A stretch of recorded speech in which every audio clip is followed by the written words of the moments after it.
Bonjour et bon appétit! Imaginez une chef belle et créative. Ajoutez-lui une rasade de conseils avisés par un connaisseur de vin un peu toqué. Parfumez le tout d'escapades délicieusement goûtues dans nos terroirs et parachevez votre œuvre de conseils pour apprécier le vin et son art de vivre de manière responsable. Mixez le tout, vous obtiendrez un repas divin. C'est prêt, on se lance côté cuisine.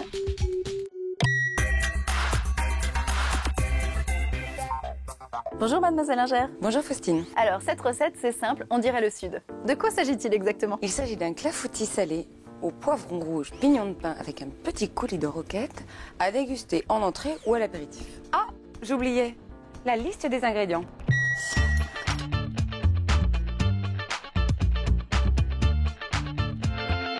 Alors c'est très facile. On va d'abord s'occuper des poivrons. Donc, En cubes. en cube. Et ces dés, on va les faire revenir dans un miel que l'on va faire caraméliser. Vous entendez chanter le miel? On voit bien que le miel caramélise. On va pouvoir ajouter les poivrons. Waouh! Alors là je me sens dans le sud là, direct. On va bien les faire caraméliser quand même. Hein. Ce qu'on peut faire en attendant, c'est commencer à préparer la pâte du clafoutis. Alors les œufs sont là. On ajoute la farine. Alors attention, hein, pas de grumeaux. Alors voilà, en général, pour éviter le grumeau... Non, non. Ah bon? On commence par mélanger au centre. Comme ça, on incorpore la farine progressivement. Une fois qu'on a fait ça, on va ajouter le reste des ingrédients, c'est-à-dire le parmesan râpé, la crème épaisse, la crème liquide. C'est une recette super light. Bien sûr. Et là, on va assaisonner, Faustine. Très bien. Sel, poivre. Toute l'eau est sortie du poivron. Comment ça brunit un petit peu. C'est le moment d'ajouter le pignon de pain.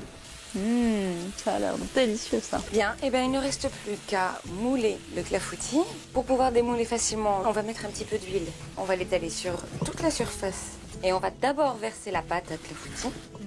Et ensuite, on y mettra le mélange poivron, miel et pignon de pain. Ok, maintenant, il ne reste plus qu'à enfourner ce clafoutis dans un four chaud préchauffé à 180 degrés. Et on le cuit au moins 40 minutes.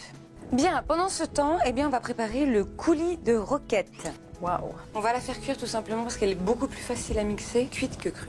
Roquette, ail, huile d'olive, terminé. C'est un peu comme un pesto. Ah oui.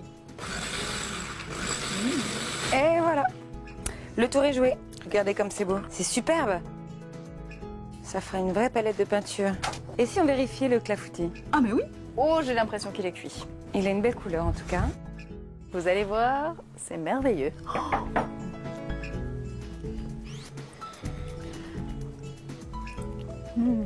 C'est fin, c'est divin.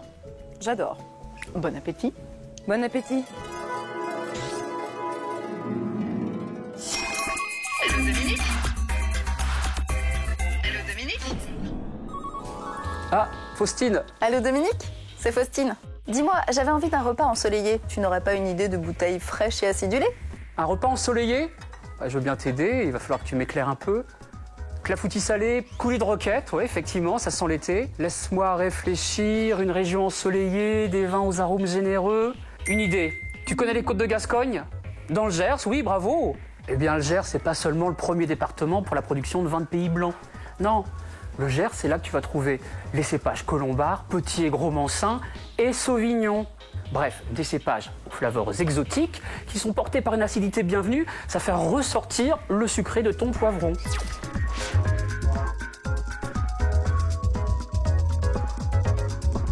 Bah oui, autrement dit, c'est un contraste intéressant qui va miser sur la légèreté. C'est un peu l'idée qu'on se fait de l'été, non?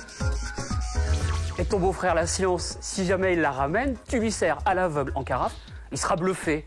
Ou alors, tu lui portes l'estocade avec un clairet de Bordeaux. Avec ce rosé soutenu presque rouge, on reste en Aquitaine, et lui qui ne jure que par les grands Bordeaux des grandes occasions, il te considérera comme une exploratrice du goût. Voilà.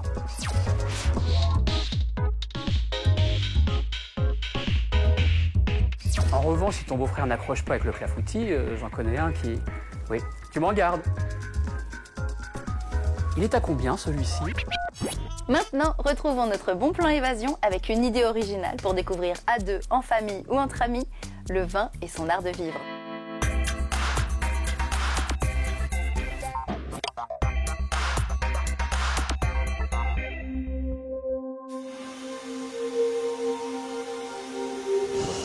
que tu me reçois. C'est certainement le moyen le plus original pour découvrir le vignoble du Jura.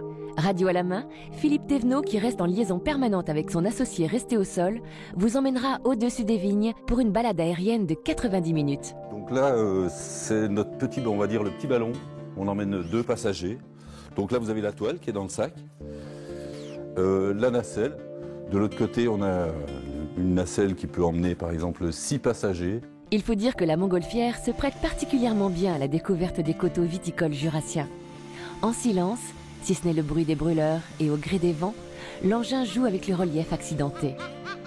Le terrain de décollage est choisi en fonction des vents, pour être sûr de survoler tous les hauts lieux du vignoble du Jura. Château-Chalon, berceau du vin jaune, ou même le village de Baume-les-Messieurs. C'est le comité départemental du tourisme du Jura qui a souhaité mettre l'accent sur ce voyage en ballon pour découvrir le vignoble. Et donc, par des vues aériennes, on mesure bien, en fait, on perçoit bien ce relief en fait qui est très caractéristique avec les reculés, très caractéristique du Jura. Cette balade aérienne se fait tôt le matin ou en fin d'après-midi. Elle permet de découvrir le vignoble jurassien de manière inattendue. Un bon plan de week-end divin au 7e ciel, histoire de jouer à l'aéronaute en famille.